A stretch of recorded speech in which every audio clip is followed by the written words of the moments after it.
Dhammapada verse 40, Panja Sata Bhikkhu Vatu Kumbhu Pamang Kayamimang Viditva Nagarupang Chitamidang Tapetva Yodeta Marang Panyabudena Chitanja Rakhe Anivesano Siya. Knowing that this body is fragile like an earthen jar, making one's mind secure like a fortified town, one should fight Mara with the weapon of knowledge. After defeating Mara, one should still continue to guard one's mind and feel no attachment to that which is being gained. Jhana, ecstasy, and serenity gained through meditation. The story of 500 bhikkhus. While residing at the Jetavana monastery, the Buddha uttered verse 40 of this book, with reference to 500 bhikkhus. 500 bhikkhus from Savatthi, after obtaining a subject of meditation from the Buddha, travelled for a distance of 100 yojanas away from Savatthi and came to a large forest grove, a suitable place for meditation practice. The guardian spirits of the trees dwelling in that forest thought that if those bhikkhus were staying in the forest, it would not be proper for them to live with their families in the trees. So they descended from the trees, thinking that the bhikkhus would stop there only for one night. But the bhikkhus were still there at the end of a fortnight. Then it occurred to them that the bhikkhus might be staying there till the end of the vasa. In that case, they decided to frighten away the bhikkhus by making ghostly sounds and frightful apparitions. They showed up with bodies without heads, and with heads without bodies, etc.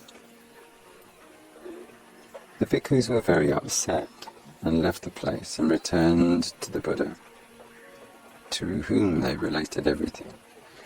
On hearing their account, the Buddha told them that this had happened because previously they went without any weapons, and that they should go back there armed with a suitable weapon. So saying, the Buddha taught them the entire Metta Sutta, discourse on loving kindness, beginning with the following stanza: Karaniya Mata Kusalena Yanta Santang Padang Pisamecha Sako Uju Cha Suhuju Suhuju Cha Suvacho Chasa Mudu Anati Mani. Translated as, he who is skilled in acquiring what is good and beneficial,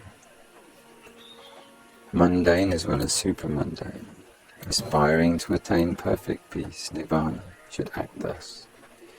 He should be efficient, upright, perfectly upright, compliant, gentle, and free from conceit.